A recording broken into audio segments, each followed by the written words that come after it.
जय गुरु जी संगत जी। गुरु जी के दर्शन बड़ी मुश्किल होते थे क्योंकि बिना भाग्य के गुरु जी के दर्शन नहीं कर सकते हम लोग।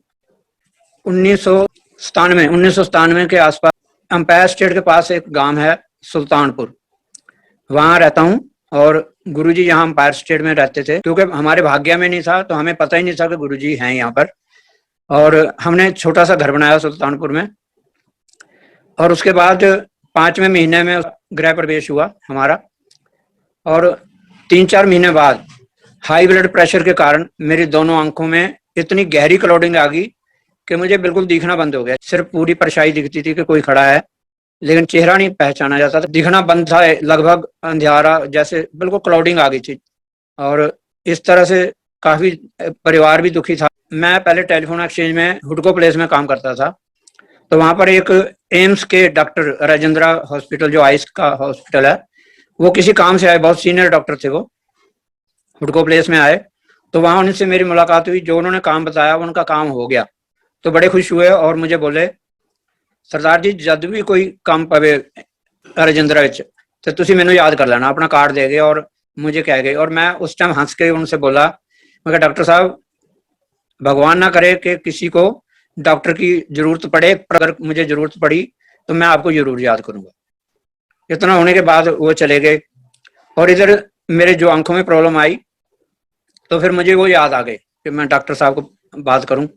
मैंने फोन किया उनको, तो उन्होंने तुरंत कह दिया कि आप आ जाओ आंटी जी को लेके। मैं इनको लेके, आंटी को लेके वहां राजेंद्रा पहुंचा। और आप मानेंगे नहीं, उन्होंने इतनी तवज्जो दी मेरे को देखने में, और अच्छी अच्छी आधुनिक मशीनें हैं वहां पर। उन्होंने मेरे सारे टेस्ट अपने हाथों से अपने साथ खड़े होकर करवाए और सारा कुछ बताया, और बोले कि काफी ज्यादा क्लाउडिंग है, लेजर करनी पड़ेगी। तो 3-4 मीटिंग के बाद मेरी दोनों आंखों की एक एक बार लेजर हुई। लेकिन लेजर के बाद भी महीने 1.5 महीने बाद भी कुछ फर्क नहीं पड़ा, और वही ऐसा जैसे थी आंखें वैसी रही, बल्कि और ज्यादा कटे फटे जैसे नसें बांधते हैं वो लेजर से, तो ज्यादा दिक्कतें आने लगी। आंख में दर्द भी बहुत होने लगा, लेजर का दर्द बहुत होता है। खैर उसके बाद उन्होंने दवाइयां दी, अच्छी अच्छी दवाइयां दी। और एक मिस्टर डॉक्टर वर्मा जी हैं वहां पर, सीनियर थे, उनके हवाले कर दिया मेरा केस। उन्होंने सारे चेकअप करने के बाद, जब 1-1.5 महीना हो गया चेकअप करने के बाद, उन्होंने बताया कि क्लाउडिंग बहुत ज्यादा है, ब्लड हट नहीं रहा किसी तरह से, तो हो सकता है आपका ऑपरेशन करके, आंखों को ऑपरेट करके मैनुअली ब्लड हटाना पड़े पर्दे से। तो उसमें रिस्क, मैंने पूछा रिस्क तो नहीं है? कहते रिस्क तो आंखों का तो है ही, लेकिन फिर भी मैं तो चाहता था कि मेरी आंखें ठीक हों बस, और मुझे इतना रिस्क का नहीं पता था कि क्या हो सकता है। फिर उन्होंने कहा कि वेटिंग तो बहुत लंबी चल रही है, लेकिन मैं आपके लिए जल्दी ही ऑपरेशन का डेट ले लूंगा और आपको बता दूंगा। इधर 1997 के बाद 98 का आसपास की बात बता रहा हूँ, वहां 6 महीने हो गया हमें जाते हुए। तो इधर ये आंटी, मेरी जो आंटी हैं, ये पंजाबी सूट सीती थी। अब तो नहीं सीते, लेकिन उस टाइम पंजाबी सूट सीते थे। और बहुत दूर दूर से लेडीज जो सुल्तानपुर की या बाहर से भी इनसे सूट सिलाने आती थी। और इसी बीच गुरुजी के परिवार से 2 भतीजे हैं गुरुजी की, वो हमारे घर, अम्मा जो गुरुजी की मेड सर्वेंट है वो, और सुधा जी के सूट तो ये वहीं नाप लेके अंपायर स्टेट में और आके घर में सिल देती थी। और जब बच्चियां आई यहाँ, तो इसे उदास देखा तो पूछा, आंटी क्या हुआ आपको, आप इतनी उदास क्यों हैं? तो इसने बताया कि अंकल की आंखों में ऐसे ऐसे हो गया है। तो वो बच्चियां बोली कि आंटी, अंपायर स्टेट में हमारे गुरुजी बैठते हैं। वो देखो, उनके चाचा जी थे, लेकिन फिर भी गुरुजी ही कहते थे, क्योंकि परिवार के सभी लोग गुरुजी को गुरुजी ही मानते थे। गुरुजी बैठते हैं, वो चाय प्रसाद लंगर खिला के, प्रसाद खिला के सभी को ठीक कर देते हैं। तो आप भी अंकल जी को लेके आइए उनके पास। तो अब मेरे जैसे आदमी जो गुरु ग्रंथ साहब जी को, गुरु नानक देव जी को मानने वाले, वो गुरुओं, जो बाहरी गुरु हैं, उन पे भरोसा कम करते हैं, और मुझे भी नहीं था। तो खैर मैंने मन में सोचा, मैंने यहाँ इंडिया में, दिल्ली में बहुत गुरु बैठे हुए हैं जो अपना काम चला रहे हैं और लोगों को ऐसे ही गुमराह कर रहे हैं। तो ऐसा मान के मैं उस टाइम तो हाँ नहीं भरी, लेकिन वो बच्चियां 3-4 बार आई और बार बार यही बोली। एक बार बच्चियों के साथ गुरुजी की माता जी भी आए। अब यहाँ मैं बैठा हूँ, यहाँ पर बैठे हुआ आके आंटी से बात की उन्होंने, और काफी भरोसा हुआ हमें कि गुरुजी के माता जी खुद आए हैं। तो अब बच्चियों ने जब बार बार कहा, तो मैंने, हाँ, एक बार गुरुजी ने बच्चियों को पूछा कि ये पंजाबी सूट आप कहाँ से सिलाती हैं? और उन्होंने बताया कि एक सरदारनी आंटी है यहाँ सुल्तानपुर में, वो सीती हैं कपड़े पंजाबी सूट। कह रहे अच्छा आंटी आई नहीं कभी अच्छे साढ़े को? उन्होंने बच्चियों ने बोला नहीं। कहते अच्छा कैसी है आंटी? बच्चियों ने बताया कि हमारी माँ जैसी है। तो गुरुजी बड़े हंस के बोले अच्छा थोड़ी माँ जैसी है, आई नहीं आंटी कभी संगत? वो कहते नहीं। अच्छा कोई नहीं आ जाएगी। इतना बोल के गुरुजी हंसने लगे। और फिर हम जब बार बार ये बात हुई कि गुरुजी के पास जाना चाहिए, तो मैंने क्या किया, अभी भी क्योंकि मन पक्की तरह से गुरुजी से बंधा नहीं था, तो मैंने तीनों बच्चों को पहले दिन मैंने तीनों बच्चों को तैयार करके गुरुजी के पास भेजा। मैंने कहा जाओ देखो कि वहां संगत में क्या हो रहा है और आके मुझे बताना, फिर मैं देखूंगा क्या आप बताओगे जो। अब बच्चे गए तीनों, मेरे 2 बेटे और 1 बेटी है। तीनों बच्चे गए गुरुजी के पास, मत्था टेका। गुरु दरबार में जब पहुंचे तो मत्था टेक के जैसे बैठे तो गुरुजी बोले तुहाडे मम्मी पापा नहीं आए? बच्चे बोले नहीं जी। तो अच्छा कल उन्होंने लैके आना नाल। अब बच्चे बोले ठीक है गुरुजी। अब जब दोबारा लंगर लेके बच्चे हाथ धो के हाथ धो के फिर गुरुजी से घर के लिए आगे लेनी होती थी। जब बच्चे आगे लेने के लिए हाथ धो के आए तो गुरुजी फिर बोले कि बेटा कल मम्मी पापा भी लैके आना नाल। अब उन्होंने फिर अपने ड्राइवर जो जोगा सिंह हैं और प्यार से उन्हें छोटू कहते हैं, उसको उनको बुलाया और बोले इन बच्चों को गाड़ी में बैठा के घर छोड़ के आओ। अब संगत जी पता नहीं क्या प्यार था गुरुजी का, तीनों बच्चों को गाड़ी में बैठवाया और यहाँ घर थोड़ी दूरी पड़ता है, वैसे पैदल का रास्ता ही है, लेकिन गुरुजी की मेहर होनी थी। बच्चों को गाड़ी में बैठाया और यहाँ घर के पास ही बाहर छोड़ के छोटू जी चले गए। अब बच्चे आए तो मैंने पूछा हाँ बेटा क्या है वहां पर? बोले जो वहाँ गुरबाणी के शब्द चलते हैं, कैसेटें चल रही होती हैं और गुरुजी खुद सामने गद्दी पे बैठे होते हैं। उन दिनों गुरुजी सोफे पे बैठते थे, ये आज की तरह सिंहासन नहीं होता था। तो अरे गुरुजी वहां बैठे होते हैं और सब लोग मत्था टेकते हैं और गुरुजी अपने चाय प्रसाद के बाद अपने हाथ से प्रसाद देते हैं। इतनी ज्यादा ब्लेसिंग तभी तो है गुरुजी के वहां उस एम्पायर स्टेट में कि गुरुजी ने अपने हाथों से सभी को प्रसाद दिया हुआ। उसके प्रसाद देने के बाद लंगर होता था। लंगर के टाइम जो शब्द कीर्तन चल रहा होता था उसकी जगह पंजाबी गीत, गजलें और इस तरह से वहां सुनने को मिलता था, तो बड़ा अच्छा लगता था। तो दूसरे दिन जैसे बच्चों ने ये चीज बताई तो आप मानोगे ना संगत जी, यहाँ ये मन इतना कठोर था कि जाने को तैयार नहीं था। एकदम से 4-5 बजे ही हम तैयार होना शुरू हो गए। तीनों बच्चों को तैयार किया, हम मैं और आंटी तैयार हुए और 5:30 बजे तक हम बैठ के तैयार हो गए बिल्कुल। और 6 बजे के बाद गुरुजी के वहां संगत शुरू होती थी, ऑनवर्ड रात के 2:30-2 बजे तक भी चलती थी। तो हम 5:45 बजे यहाँ से घर से चले, पैदल का रास्ता 10 मिनट का है। तो जब हम चले तो यहाँ एक शिव मंदिर है, रास्ते के बीच में, आधे बीच में शिव मंदिर है सुल्तानपुर में। वहां पहुंचे तो गुरुजी का ड्राइवर छोटू जी गाड़ी लेके आ रहे हैं और मुझे रोक के बोले अंकल जी आ जाओ। गुरुजी ने क्या गड्डी च बैठ के आओ।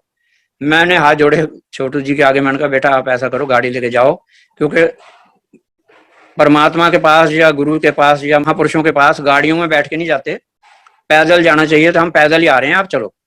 अब वो कहने पे वापस चले गए और हम पैदल जाके गुरुजी के दरबार में पहुंचे। आंटी जी बच्चे मेरे साथ थे, इन्होंने मुझे सहारा दे रखा था। तो जैसे ही मैं गुरुजी के एम्पायर स्टेट के दरबार में एंट्री किया तो अंदर इतनी शांति आ गई, जो मेरे मन में बीमारी का अंधकार और पता नहीं क्या क्या भरा हुआ था, वो ऐसे एक पर्दे की तरह फट गया और सामने गुरुजी के दर्शन, इतने सुंदर दर्शन हुए, इतना नूर सा गुरुजी के सामने, देख नहीं सकते थे हम लोग। वो सामने बैठे थे और मुस्कुरा रहे थे। और जाके मैंने जब मत्था टेका तो मैं तो पूरी तरह शांत हो गया मन। गुरुजी के दर्शन किया और जाके मत्था टेका। मत्था टेक के जैसे ही मैं बैठा, गुरुजी बोले हाँ जी सरदार जी टेलीफोन डिपार्टमेंट में काम करते हो? मैं कहा हाँ जी गुरुजी। जाओ कल्याण हो गया ਤੁਹਾਡਾ, और जपजी साहब का पाठ करया करो सवेरे उठ के। ठीक है गुरुजी जो आज्ञा। अब कह रहे बैठो लंगर छक के जाना। हम बैठ गए, तीनों बच्चे और हम दोनों। बैठने के बाद थोड़ी देर में जब चाय प्रसाद हो गया तो गुरुजी ने मुझे फिर अपने पास बुलाया।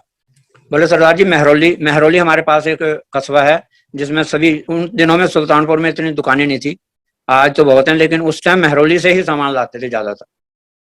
अब मुझे कह रहे मेहरौली जाना, उतों 2.25 तोले पुराने तोले, नए नहीं, 2.25 तोले पुराने का चांदी का कड़ा, शुद्ध चांदी का कड़ा बनवाना जिसे जोड़ ना होवे। मैं क्या ठीक है गुरुजी मैं जानना पता कर लांगा। मैं आंटी को लिया साथ में और मेहरौली गए। हम सभी जगह घूमे। कड़ा बनाने को तो सभी तैयार थे पुराने तोले का, तो बिना जोड़ का बनाने के लिए कोई तैयार नहीं हो रहा था सुनारा। बोले जी जोड़ तो लगेगा ही। तो फिर भी घूमते घूमते एक सुनार मान ही गया, क्योंकि गुरुजी ने कृपा करनी थी। बोला जी मैं बना दूंगा बिना जोड़ का कड़ा। और पूरे 2.25 तोले शुद्ध चांदी का बनाऊंगा। मैंने कहा ठीक है जी बना देना। बोला आप दो दिन बाद ले जाना आके। अब हम 2 दिन कड़ा नहीं मिला तो गुरुजी के पास भी नहीं गए, तो पीछे गुरुजी ने पूछा भी क्या सरदार जी ने आए की गल, पता नहीं क्यों इतना गुरुजी को प्यार था हम पे, पूछ लेते थे जब नहीं जाते थे। तो उन दिनों हर रोज संगत होती थी, ऐसा कोई दिन नहीं होता था कि संगत ना हो। पर जब तीसरे दिन कड़ा मिल गया हमें, तो कड़ा लेके मैं गुरुजी के पास पहुंचा और गुरुजी ने कड़ा हाथ में लिया और मेरी डेट ऑफ बर्थ पूछी, जबकि गुरुजी से कुछ नहीं छिपा था, फिर भी वो डेट ऑफ बर्थ पूछते थे कोई चीज ब्लेस करने से पहले। तो उन्होंने उस कड़े को हाथ में घुमाया और कुछ मुंह से मंत्र जाप या कुछ भी किया, वो बोल बोल के कुछ, और कड़ा मेरे को दे दिया, बोले इसे सज्जे हाथ में पहन लेना। और ये गुरुजी, ये संगत जी मेरे को गुरुजी का दिया हुआ, अब उनके हाथ का ब्लेस किया हुआ कड़ा है जो मैंने आज भी पहन रखा है। तो कड़ा पहन लिया मैंने और उसके बाद गुरुजी ने दूसरे तीसरे दिन फिर मुझे अपने पास बुलाया। बोले ਤੁਹਾਡੀ मम्मी पटियाले रहंदे ने, क्योंकि हमारा छोटा सा घर गुरुजी ने पटियाला में भी बख्शा हुआ है। तो बोले मम्मी ਤੁਹਾਡੀ पटियाले रहंदी, मैं कहा हाँ जी गुरुजी। बोले उन्होंने कहना शुद्ध शहद, पुराना होवे तो अच्छा है, शुद्ध शहद लैके भेजन, जबकि दिल्ली में भी शहद मिल जाता था, लेकिन गुरुजी को दिल्ली में कोई ज्यादा भरोसा नहीं था। तो बोले पंजाब तू उतों पटियाले शहद मंगाओ। मैंने उन दिनों में मोबाइल तो थे नहीं, लैंडलाइन थी, माँ से बात की मैंने फोन पे। बोले ठीक है मैं पता करके बताती। उन्होंने फॉरेस्ट डिपार्टमेंट के लोगों से बात की और उन्होंने शहद ला के दे दिया। चौथे या 5वें दिन वो शहद दिल्ली भी पहुंच गया और मैं लेके गुरुजी के पास गया। गुरुजी ने उसी तरह से वो उसे ब्लेस किया अपने हाथ में लेकर, डेट ऑफ बर्थ पूछकर, और मुझे दे दिया। बोले ये हफ्ते में 2 बार 2-2 बूंद दोनों आंखों में डालना है, कल्याण हो जाएगा। और वाकई में जब मैंने वो शहद डालना शुरू किया तो कुछ ही दिनों में, हफ्ते भर में ही मुझे बिल्कुल साफ दिखने लगा और बहुत फर्क पड़ गया। और गुरुजी ने और भी ब्लेसिंग करते रहे, मुझे बार बार बोलते थे जाओ ऐश करो सरदार जी। अब मुझे नहीं, आज तक ये नहीं पता चला कि गुरुजी की इतनी कृपा मेरे परिवार पे या मुझ पे या मेरे बच्चों पे कैसे हुई, क्या कारण था, मुझे आज तक नहीं पता इस बात का। मन में कोई चालाकी या कोई वो नहीं था कि मैं गुरुजी से चालाकी से मिलूं, क्योंकि भगवान को पाना हो तो आप चालाकियों को बाहर रख दीजिए। गुरुजी खुद भी कहते थे कि जब आप संगत में आते हो तो अपनी अकल को जोड़ों में रख के आ जाओ, अंदर नहीं लेके आना। और वाकई में जो अकल को बाहर ही रख के जाते थे गुरुजी के पास, उन्हीं को प्राप्त होती थी गुरुजी की जो ब्लेसिंग है। उस टाइम गुरुजी के पास दिल्ली की करीम संगत, बहुत कम संगत थी, नीचे हॉल में आ जाते थे। और हम लोग सोचते थे कि हम यहाँ मध्यम परिवार के लोग कैसे आ गए। गुरुजी के पास तो बहुत बड़े बड़े लोग, राजनीतिज्ञ थे, कलाकार थे, फिल्मी कलाकार, और मतलब सभी स्ट्रीम के लोग थे वहां पर जो गुरुजी के पास आते थे। और हम तो उनमें कुछ भी नहीं थे, लेकिन फिर भी पता नहीं क्या बात है, गुरुजी रोज ही मेरे से या आंटी से कुछ ना कुछ बात करते थे। जबकि गुरुजी के पास ऐसी संगत भी थी जिनको हमने देखा कि सालों तक गुरुजी से बात नहीं हुई उनकी, लेकिन यहाँ आंटी से रोज कोई ना कोई बात कर लेते थे, मेरे से कर लेते थे और करते थे बात, और बड़े प्यार से बात करते थे, पारिवारिक बातें भी कर लेते थे गुरुजी हमसे। हाँ, उधर 10-15-20 दिन बाद वर्मा जी का फोन आया कि सरदार जी ਤੁਹਾਡੀ मैं डेट ले ली है ऑपरेशन दी, तो तुसी आ जाओ, तैयारी करो। अब मैंने कहा वर्मा जी मैं जरा घर में बात कर लूं और मैं फिर आपको बताता हूँ। अब क्या हुआ, मैंने घर में बात की बच्चों से और आंटी से बात की, तो बोली गुरुजी से बात करते हैं। मेरे भी मन में था कि गुरुजी से बात कर लें कि वो हमें क्या कहते हैं। तो हम शाम को जब गुरुजी के पास गए और लंगर छकने के बाद हाथ धो के आज्ञा लेने लगा मैं, तो गुरुजी सोफे पे बैठे हुए थे, मैं वहां घुटनों के बल बैठा, हाथ जोड़े। मैंने कहा गुरुजी इदा मेरे अखां का डॉक्टर जो एम्स विच ने राजेंद्रा वाले, वो कहते ने ऑपरेशन करना है, तो मैं करावा कि ना ऑपरेशन करावा। गुरुजी क्योंकि एकदम साफ सीधी बात करते थे। गुरुजी बोले सरदार जी ऑपरेशन नहीं कराना, बिल्कुल डॉक्टर तो इत्थे धक्के खांदे फिरदे ने। मैं कहा गुरुजी ठीक है जी, जिद्दां तुहाडी आज्ञा। कह रहे ऑपरेशन नहीं कराना, बिल्कुल नहीं कराना। 2-3 बार बोले गुरुजी ऑपरेशन नहीं कराना। संगत जी मैं घर आया, मेरे को इतनी खुशी हुई, मेरा मनोबल बहुत ऊंचा हो गया कि गुरुजी ने ऐसा कहा है। तो मैं घर आया और घर आके मैंने एम्स वाले सारे पेपर फाड़ फूड़ के फेंक दिए और वर्मा जी को फोन कर दिया कि वर्मा जी मेरी आंखें ठीक हो रही हैं और मैं अब ऑपरेशन नहीं कराऊंगा। गुरुजी ने मेरे को ब्लेसिंग कर दिया है। अब मैंने वो पेपर फाड़ दिया और बड़े आराम से मैं समय बिताने लगा। गुरुजी की संगत में जाते थे रोज, और कुछ ना कुछ गुरुजी हमें कहते ही रहते थे, बोलते ही रहते थे। तो उसके बाद गुरुजी ने पहले दिन हमें ब्लेस कर दिया और जपजी साहब का पाठ करने को कहा। और वो नहीं तो मुझे ज्यादातर वो सुखमनी साहब का पाठ करने के लिए कहते थे, लेकिन मुझे जपजी साहब का कहा क्योंकि मुझे आंखों से नहीं दिख रहा था ना। मैं मोटे मोटे अक्षरों वाला गुटका लाया और मैं रोज सुबह पाठ करने लगा। और गुरुजी प्रसाद अपने हाथ से देने की वजह से एक बार नहीं कई बार तो हम छुप के बैठे होते थे, तो फिर गुरुजी इशारा करते, आओ सरदार जी। 2 बार 3 बार प्रसाद, गुरुजी का हाथ इतना बड़ा था कि हमारे दोनों हाथ में उनका एक हाथ का प्रसाद नहीं आता था, फिर भी 3-3 बार प्रसाद खिलाते थे। जो हमारे अंदर बीमारियां थी, रोग थे, उनको काटने के लिए हमें प्रसाद खिलाते रहते थे। और ऐसा नहीं कि प्रसाद, और भी तरह तरह के प्रसाद आते थे, तो वो हम खा खा के बिल्कुल ठीक होने लगे। पंजाब तो गुरुजी वास्ते ना, पंजाब तो पंजीरी वगैरह गुरुजी के लिए बना के लाते थे। आपको पता पंजाबी पंजीरी किस तरह से गरिष्ठ होती है, घी में तैर होता है, और गुरुजी के बना के लाते थे गुरुजी के लिए। लेकिन गुरुजी ने 1 चम्मच 2 चम्मच खानी, और जब आंटी ने सुधा जी के पास जाना कपड़ों के लिए, या वो कोई बच्चे वहां से आते थे या अम्मा आती थे, तो उनके हाथ में गुरुजी ने वो सारा सामान मेरे पास पहुंचा देना, कि जब सरदार जी ने बोला खा लेना। मतलब गुरुजी ने अपना प्रसाद जो उनको खाने के लिए मिलता था वो मेरे लिए भेज देते थे। प्यार ही था ना गुरुजी का, ब्लेसिंग थी मेरे पर, तो मुझे वो ऐसा कुछ ना कुछ भेजते रहते थे, और उनको खा के ठीक हो रहता था मैं। जब शुरू शुरू में संगत कुछ ज्यादा होने लगी, जैसे पहले तो कम थी, जैसे नीचे हॉल में आ जाते थे, फिर गुरुजी ने कुछ लोगों को, जो हम पुराने लोग थे, उनको बोला कि ऊपर हॉल में ऊपर वाले में बैठो जाके, नीचे नवी संगत में बहन दो। क्योंकि ठीक बात भी थी, नई संगत आएगी तो सामने गुरुजी को देखती थी और ब्लेस होती थी, तो हम ऊपर बैठने लगे। और फिर कुछ दिनों बाद कभी कभी बीच बीच में टाइम भी चेंज कर देते थे गुरुजी संगत का। कई बार ऐसा होता था मैं मत्था टेकने के लिए, गुरुजी को मत्था टेकने के लिए हम जा रहे हैं, लाइन में लगे हुए हैं, मेरे आगे 10 या 12 लोग हैं, तो गुरुजी वहीं से इशारा कर देते थे कि चलो सरदार जी छुट्टी होगी। अब मैं वहीं लाइन में से निकल के और मत्था टेकता था, बाहर आके बच्चे भी और मैं भी। और क्योंकि मैं ये सोचता था कि गुरुजी की जो कृपा दृष्टि है वो हम पे है, हमें देखा उन्होंने तभी तो कहा सरदार जी चलो छुट्टी होगी। हम वहीं से मत्था टेक कर चले जाते थे। और ये बात गुरुजी ने किसी को कही भी कि सरदार जी देखो मैं जो भी कहना जबरदस्ती अगे नहीं आते, उत्थों मत्था टेक के घर चले जाते हैं। तो इसका मतलब सी भी गुरुजी की आज्ञा मननी चाहिए सबनों।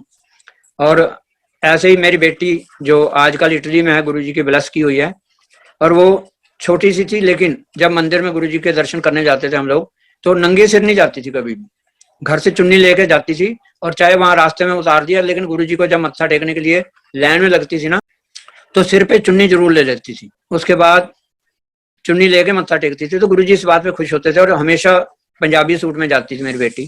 तो ऐसे करते करते गुरुजी एक दिन बोले सरदार जी ए कुड़ी का ब्याह दिल्ली च ना करो। मैं कहा ठीक है गुरुजी। कहते ब्याह जाके पंजाब करना तुसी। मैं कहा ठीक है, रहते थे दिल्ली सी, लेकिन कोशिश भी की हमने कि दिल्ली में मिल जाए लड़का, लेकिन गुरुजी का महावाक्य था तो कैसे पूरा तो होना ही था। तो पटियाला में जो घर है, तो फिर करते करते दिल्ली में कुछ नहीं हुआ, तो पटियाला में ही जाके हमें बेटी की शादी करनी पड़ी। आजकल वो इटली में है, और गुरुजी उस पर बहुत प्रसन्न रहते थे। जब भी वो मत्था टेकती थे, गुरुजी बोलते जा तेन ब्लेस किया, तेरा कल्याण किया। अब उधर क्या हुआ, जैसे एक बार बच्चे ना पेन लेके जाते थे गुरुजी के पास ब्लेस कराने के लिए पेपरों के दिनों में, तो बेटी भी मेरी 2 पेन लेके गुरुजी के पास गई और बोली ये पेन दे, गुरुजी को दिए। गुरुजी बोले मैं तो तेन पहले ब्लेस करता है, तू की करने ने पेन लिया। फिर लेके फिर भी गुरुजी ने ब्लेस करके उसे दे दिए। अब एक पेन 2 पेन ले गई थी, तो बेटा ही का ब्लेस नहीं किया गुरुजी ने, वो वापस कर दिया। तो बेटी ने वो 2 पेन थे उनमें से एक उसको दे दिया। तो गुरुजी कभी कभी बोलते थे कि बच्चों को घर में पढ़ाया करो। कुछ दिनों बाद, पहले तो रोज जाते थे तो कुछ नहीं, कोई बात नहीं, लेकिन बाद में जब उनको, क्योंकि वो तो तीनों लोग के जानकार थे, बच्चे के बारे में बेटे के बारे में पता चला कि पढ़ाई में थोड़ी दिक्कत है, तो उन्होंने कहा बच्चों को घर पढ़ाया करो। अब बच्चे घर रहने लगे और पढ़ने लगे। तो गुरुजी की कृपा से जो बच्चा मुश्किल से पढ़ पा रहा था, वो बाद में गुरुजी की ब्लेसिंग से AME एयरक्राफ्ट मेंटेनेंस इंजीनियर बन गया। और ओमान एयर, पहले तो किंगफिशर में लगा, तो उसके बाद रैली गेयर में लगा, और स्पाइस जेट के बाद जब 5 साल का एक्सपीरियंस हो गया, तो ओमान जाके इंटरव्यू दे के आया और वहाँ वो पास हो गया। और ओमान एयर में वो 6 साल सर्विस करता रहा, इंस्पेक्टर था वहाँ एयरपोर्ट पे, क्वालिटी कंट्रोल का इंस्पेक्टर था। और वो वहाँ हम भी 3-4 बार गए हैं। और ओमान में भी गुरुजी की संगत होती है, क्योंकि मेरी बहू और मेरा बेटा दोनों गुरुजी को बहुत मानते हैं। और ओमान में भी इतनी प्यारी संगत है कि वो बहुत प्यारे लोग हैं और बड़ा प्यार करते हैं। हम गए तो हमें सिर आंखों पर बैठा लिया, हर आदमी चाहता था कि हमारे घर चलें, हमारे घर आओ। तो ऐसे करके वहाँ जो 3-4 महीने एक बार हम गए थे, और वैसे 2-3 बार गए हैं, लेकिन एक बार तो 3 महीने के लिए गए थे। मेरी पोती ने जन्म लिया था वहाँ, तो हम उसी के पास गए थे। तो गुरुजी की संगत वहाँ बहुत प्यारी है, और बहुत संगत होती है, दिल और जान से वो गुरुजी से प्यार करते हैं, और हमें भी इसी तरह से उन्होंने प्यार दिया। गुरुजी ने एक बार आंटी को फोन किया लैंडलाइन पर, और जब लैंडलाइन पे फोन किया तो आंटी उनकी आवाज नहीं पहचान सकी, ऐसे लग रहा था उसको जैसे कोई लड़का बोल रहा हो, क्योंकि गुरु जी की आवाज बड़ी सुंदर थी और महीन थी। तो इस तरह से गुरु जी को बातें तो बहुत देर तक करती रही। गुरु जी ने पूछा कितने रहंदे हो तुसी, ਤੁਹਾਡਾ घर कितने वे, इस तरह करके घर के बारे में बहुत बात की गुरु जी ने। तो मुझे लग रहा वो हमारे घर को ब्लेस कर रहे थे। आंटी को तो पता नहीं चला, लेकिन जब लास्ट में बहुत सारी बातें हो गई तो ये बोले अच्छा आंटी ठीक है। आंटी क्या ना जब और बंद कर दिया फोन, तब इसके दिमाग में आया कि ये तो गुरु जी की आवाज लग रही है। तो जब उधर शाम को आई आंटी जो गुरु जी की मेड सर्वेंट है, तो खुद बोली, वो कहती आज तो गुरु जी ਤੁਹਾਡੇ ਨਾਲ बहुत देर तक गल कर रहे सी। ਇਹ ਕਹਿੰਦੀ मैं पछाणिया नहीं, मैंने सॉरी माफ करना गुरु जी, मैं पछाणिया नहीं, तुझे बहुत देर गल करते रहे। तो गुरु जी ने इस तरह से फोन पे ही हमारे घर को ब्लेस किया